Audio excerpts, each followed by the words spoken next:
मैं न होता तो क्या होता, यह घमंड प्रत्येक इंसान को खाया जाता है। एक इंसान यदि किसी का मदद कर देता है तो वह सोचता है कि मैंने बहुत बड़ा कार्य कर दिया। कार्य तो बहुत बड़ा है, लेकिन उसके अंदर जो अहंग आना, हम होना, घमंड होना, यह बहुत बुरी बात है। बस इसी संबंध में मैं आप लोगों को आज एक कथा सुनाऊंगा। यदि यह कथा अच्छी लगे तो आप लोग वीडियो को लाइक, सब्सक्राइब और शेयर ज़रूर करिएगा और कमेंट में जय श्री राम जरूर लिखिएगा। तो ये बात उस समय की है कि जब हनुमान जी माता सीता के खोज में लंका पहुंचते हैं और अशोक वाटिका में माता सीता बैठी हुई हैं, तो वहाँ हनुमान जी जाकर के छुप जाते हैं, क्योंकि वहाँ दो चार राक्षसियाँ वहाँ रहते हैं माता सीता के पास। तो जब वो हनुमान जी छुप जाते हैं, इसी दौरान रावण आया। जब रावण आया तो अपनी बात मनाने के लिए माता सीता को कहा, माता ने बात मानने से मना किया, तो रावण ने अपनी तलवार निकाली और माता सीता की तरफ दौड़ा माता सीता को मारने के लिए।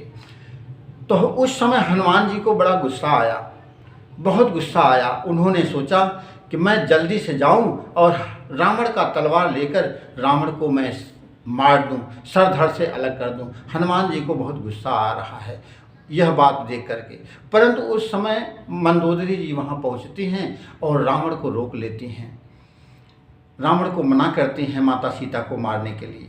तो हनुमान जी बहुत प्रसन्न हुए, बोले प्रभु आपने यह कार्य मंदोदरी को सौंपा, यह कार्य आपने मंदोदरी को सौंपा माता सीता को बचाने के लिए। धन्य हो प्रभु, जिससे आप जो कार्य लेना चाहते हैं आप स्वयं ले लेते हैं। उसके बाद रावण वहाँ से चला जाता है।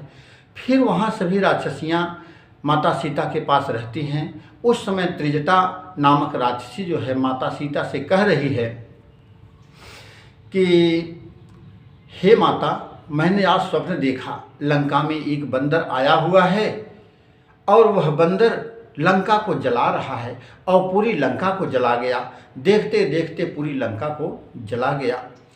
तो हनुमान जी वहाँ बैठे बैठे बड़े विस्मय में पड़े कि हमने तो सिर्फ माता जी का पता लगाने के लिए आया हूँ, लेकिन यह राक्षसी कह रही है कि बंदर आया और लंका को जला गया।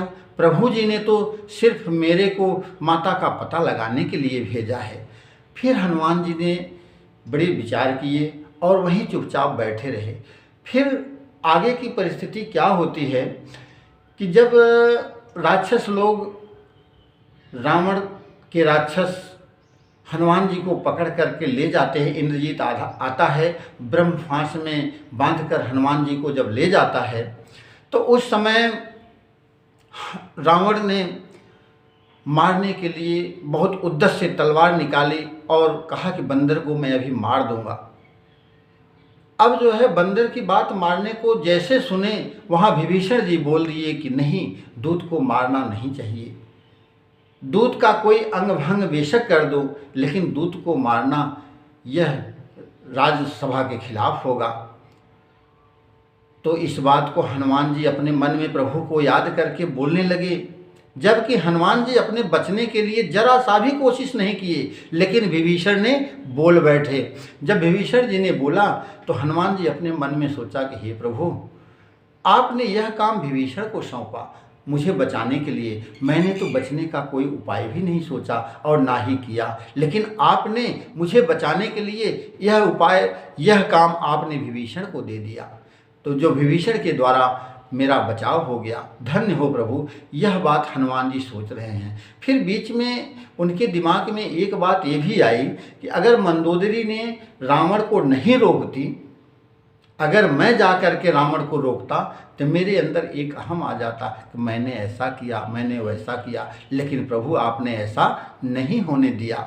लेकिन ज़्यादा विस्मय की बात हनुमान जी के मन में तब हुआ कि जब रावण ने कहा कि इनकी पूँछ में कपड़ा लपेटकर घी तेल लगा करके और इनकी पूँछ को जला दी जाए, तब हनुमान जी त्रिजटा की बात को सोचने लगे कि त्रिजटा जो कह रही थी वह सत्य कह रही थी।